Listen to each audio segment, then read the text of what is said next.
Hello everyone, this is प्रशांत और आज हम लेकर आए हैं बीएचयू आरईटी की 2022 का एक एजुकेशन का पेपर। और आरईटी एजुकेशन के साथ मैं आपको बता दूं कि 40 क्वेश्चन इसमें रिसर्च मेथडोलॉजी के मिल सकते हैं और मिल सकते हैं नहीं मिलेंगे। And you would be able to find 60 question from your core domain means education, यानी आपके सब्जेक्ट के। हालांकि सिर्फ एजुकेशन के ही नहीं बल्कि हमारे यहाँ पर इस चैनल पर कुछ और भी सीरीज चलने वाली है जिसमें वेदांत फिलॉसफी और कुछ और भी सब्जेक्ट्स आरईटी के शामिल किए जाएंगे। एक बात छोटी सी और मैं आपको यहाँ पर बता दूं कि ये 15 मिनट से ज्यादा की वीडियो सीरीज नहीं होगी। अगर 15 मिनट से ज्यादा की चूंकि जाहिर सी बात है 100 क्वेश्चन के लिए 15 मिनट बहुत कम होते हैं, तो 15 मिनट में ये कवर अप नहीं हो सकता है। इसलिए इसके एक दो पार्ट और भी बनाए जाएंगे।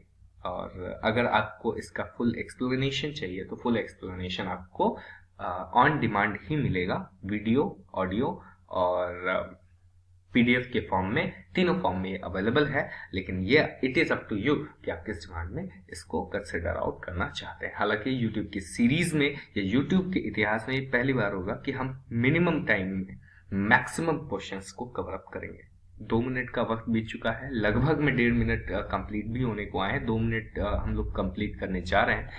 इससे पहले कि हम ज्यादा वक्त लगाएं, आइए शुरू करते हैं आज का ये वीडियो। पहला क्वेश्चन देखते हैं इसमें। पहला क्वेश्चन क्या है, आइए जरा रिसर्च मेथोडोलॉजी का पहला क्वेश्चन सामने आपके स्क्रीन पर। विच of the following data collection method is not normally used in qualitative research? So the correct answer is questionnaire. Questionnaire हम क्वांटिटेटिव में कवर अप करते हैं मेनली।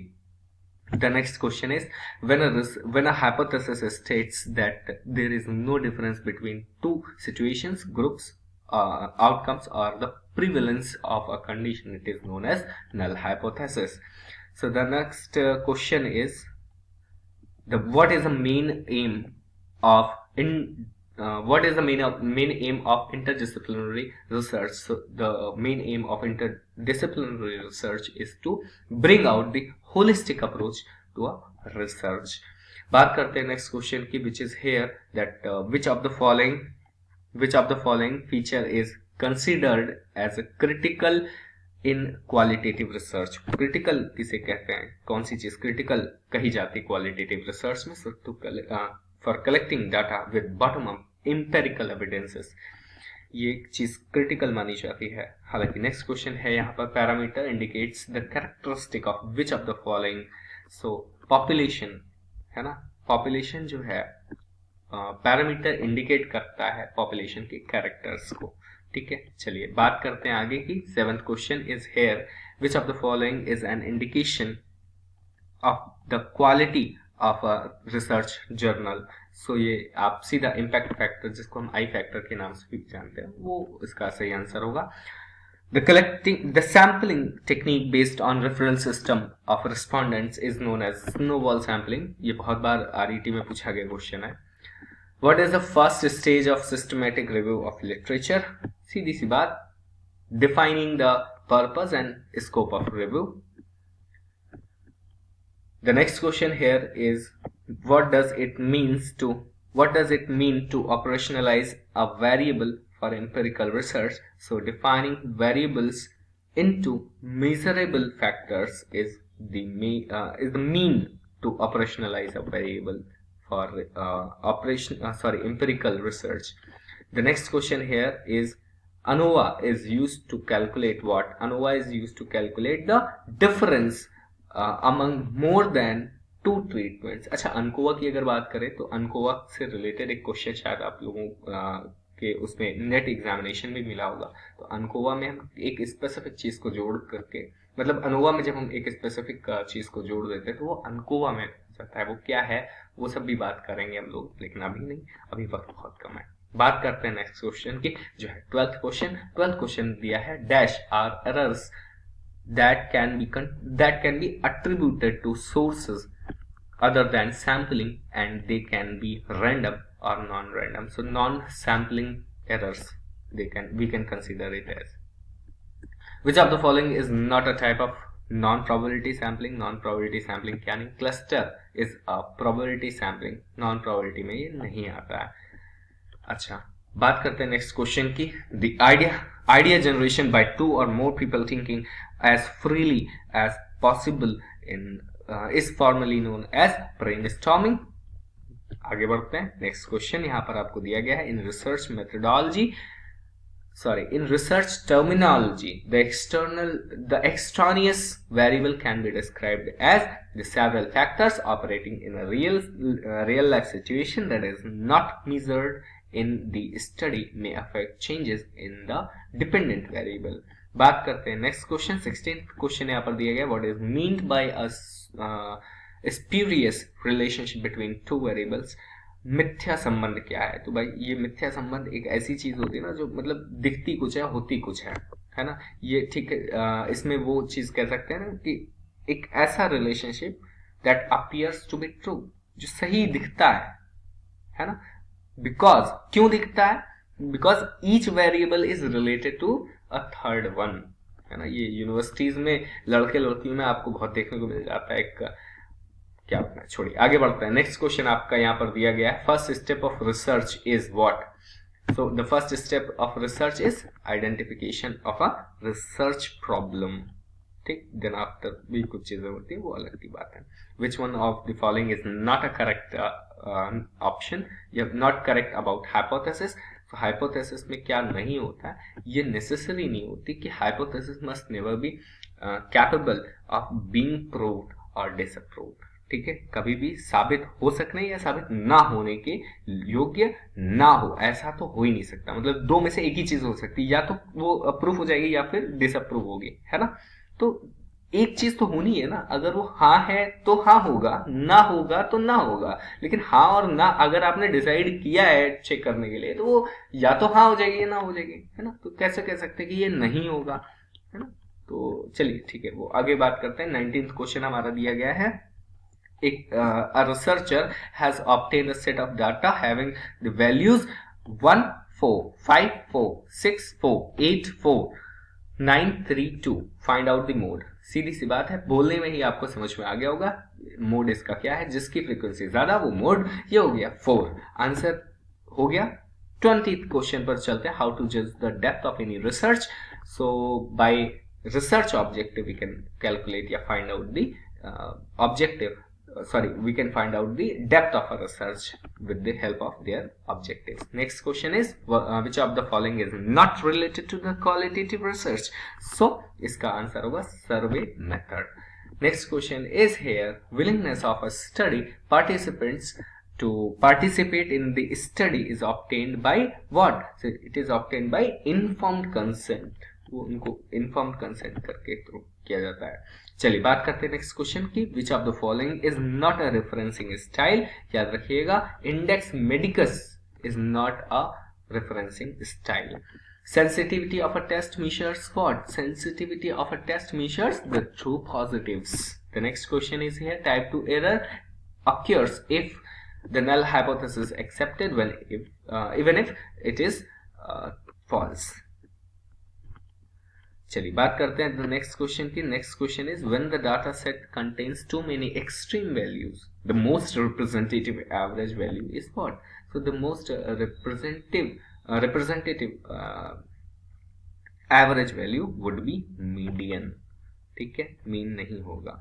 आगे की बात करते हैं, a researcher wishing to draw a sample from sequentially numbered houses uses a random starting point and then selects every sixth house she or he has thus drawn a dash sample। Systematic, क्योंकि हर एक छठा घर select किया गया है। 28वां number का question आपकी screen पर।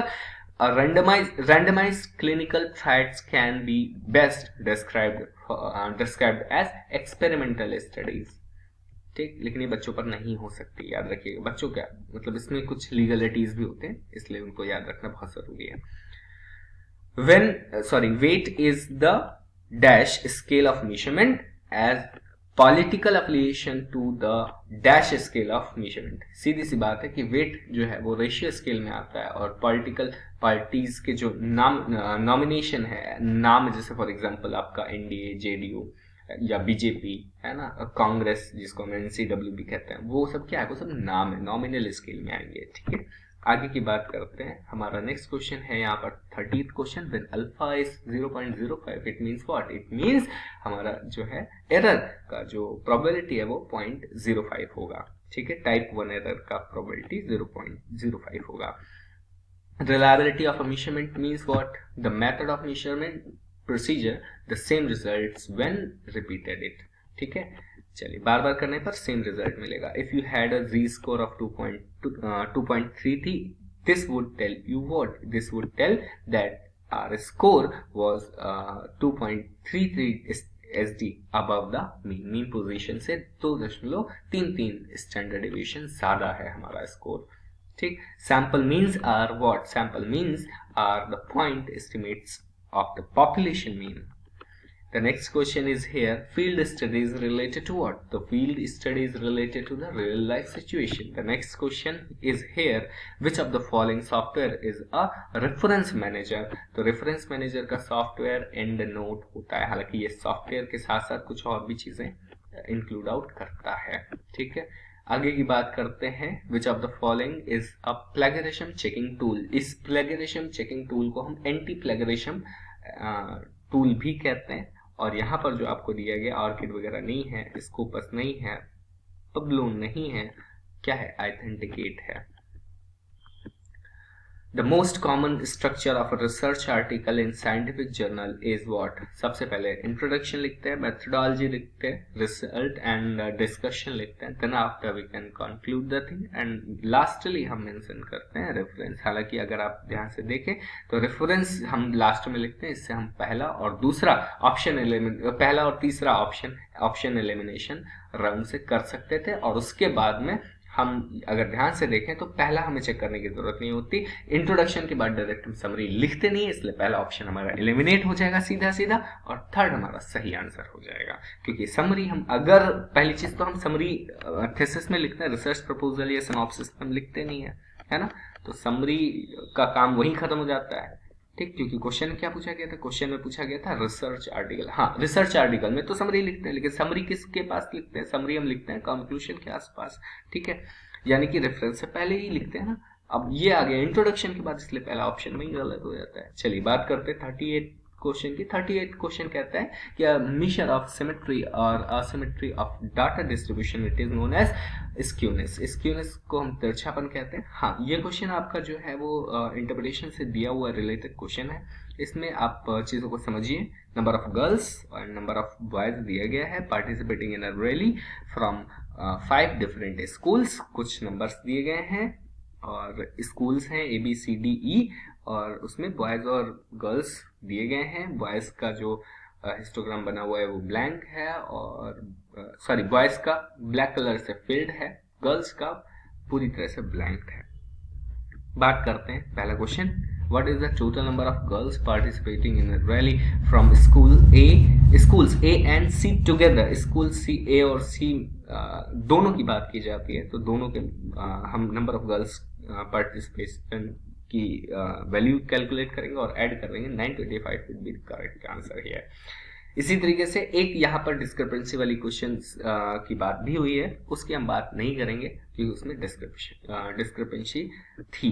चलिए 40वां क्वेश्चन यहाँ पर हमारा लगभग खत्म होता है।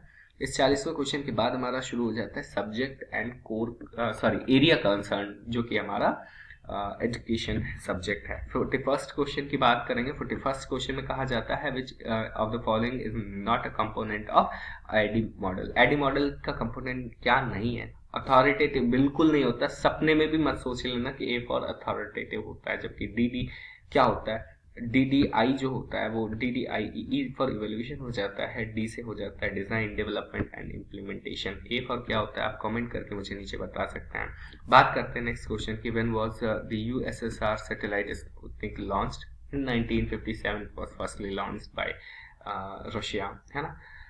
The next question is here, who developed the simulated social skill training? तो इस क्वेश्चन में भी एक से ज्यादा आंसर सही होने की कंडीशन में पाए गए थे। चलिए इसी के साथ 44वां और 45वां क्वेश्चन आपकी स्क्रीन पर आ रहा है। बहुत जल्दी से select the incorrect pairing of from given. Incorrect pairing pedagogy से रिलेटेड वेलकम नॉलेज नहीं है। बात करते हैं एंड्रोगॉजी। एंड्रोगॉजी इज एडल्ट लर्निंग। फिलहाल अभी के लिए बस इतने, विल